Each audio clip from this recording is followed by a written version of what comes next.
Hi hello ವೀಕ್ಷಕರೇ, ನಾನು ಈ ದಿವಸ ರಬಡಿ ವಿತ್ ಜಾಮೂನ್ನ ತುಂಬ ಸುಲಭವಾಗಿ ಯಾವ ರೀತಿ ಮಾಡೋದು ಅಂತ ತೋರಿಸ್ಕೊಡ್ತಾ ಇದ್ದೀನಿ. ಇಲ್ಲಿ ಅರ್ಧ ಲೀಟ್ರ್ ಹಾಲು ತೊಗೊಂಡಿದ್ದೀನಿ. ಅದಕ್ಕೆ ಒಂದು 2 ಸ್ಪೂನಷ್ಟು ಕಸ್ಟರ್ಡ್ ಪೌಡ್ರನ್ನ ಹಾಲಲ್ಲಿ ಮಿಕ್ಸ್ ಮಾಡಿಬಿಟ್ಟು ಇದಕ್ಕೆ ಹಾಕ್ತಾಯಿದ್ದೀನಿ. ಇದು ಅರ್ಧ ಲೀಟ್ರ್ ಹಾಲು 1/4 ಲೀಟ್ರ್ ಹಾಕಬೇಕು. ಅಲ್ಲಿ ತನಕ ನಾವು ಕೈ ಆಡ್ತಾ ಇರಬೇಕು. ಒಂದು 2-3 ಸ್ಪೂನಷ್ಟು ಸಕ್ಕರೆ ಹಾಕ್ತಾಯಿದ್ದೀನಿ. ಸಕ್ಕರೆ ಎಲ್ಲ ಕರಗಿದ ಮೇಲೆ ನೋಡಿ ಈ ಥರ ಕೈ ಆಡ್ತಾ ಇರಬೇಕು. ಸಕ್ಕರೆ ಎಲ್ಲ ಕರಗಿದ್ಮೇಲೆ ಸ್ವಲ್ಪ ಗಟ್ಟಿ ಆಗೋ ತನಕ ನಾವು ಕೈ ಆಡ್ತಾನೆ ಇರಬೇಕು. ಇವಾಗ ಸ್ವಲ್ಪ ಏಲಕ್ಕಿ ಪುಡಿ ಹಾಕ್ತಾಯಿದ್ದೀನಿ. ನೋಡಿ ಇವಾಗ ಗಟ್ಟಿ ಆಗ್ತಾಯಿದೆ.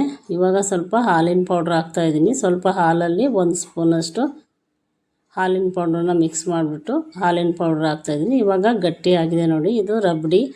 ಇದಕ್ಕೆ ಡ್ರೈ ಫ್ರೂಟ್ಸ್ ಹಾಕಿದ್ದೀನಿ. ರಬಡಿ ರೆಡಿಯಾಗಿದೆ. ಇವಾಗ ಸೂಪರ್ ಆಗಿರೋ ಟೇಸ್ಟಿಯಾದ ರಬಡಿ ರೆಡಿಯಾಗಿದೆ. ಯಾರೆಲ್ಲ ಹೊಸಬ್ರಾಗಿದ್ದರೆ ನಮ್ಮ ಚಾನೆಲ್ನ ಸಬ್ಸ್ಕ್ರೈಬ್ ಮಾಡಿ, ಪ್ಲೀಸ್ ಲೈಕ್ ಮಾಡಿ, ಪಕ್ಕದಲ್ಲಿರೋ ಬೆಲ್ ಐಕನ್ನ ಕ್ಲಿಕ್ ಮಾಡಿ ಹಾಲು ಅಂತ ಕೊಡಿ.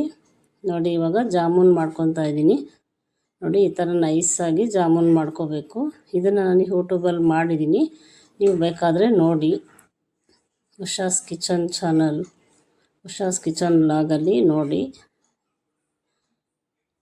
ತುಂಬ ಈಸಿಯಾಗಿ ಮಾಡೋದನ್ನು ಕೊಟ್ಟಿದ್ದೀನಿ ನೋಡಿ. ಈಗ ಜಾಮೂನ್ ಸಹ ರೆಡಿಯಾಗಿದೆ. ನೋಡಿದ್ರ ಸೂಪರಾಗಿರೋ ಜಾಮೂನ್ ಸಹ ರೆಡಿಯಾಗಿದೆ.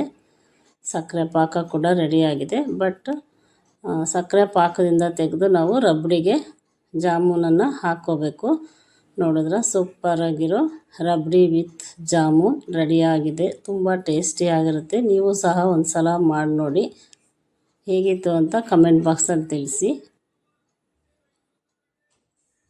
ನೋಡಿದ ತಕ್ಷಣ ಒಂದು ಲೈಕ್ ಕೊಡಿ. Thank you for watching.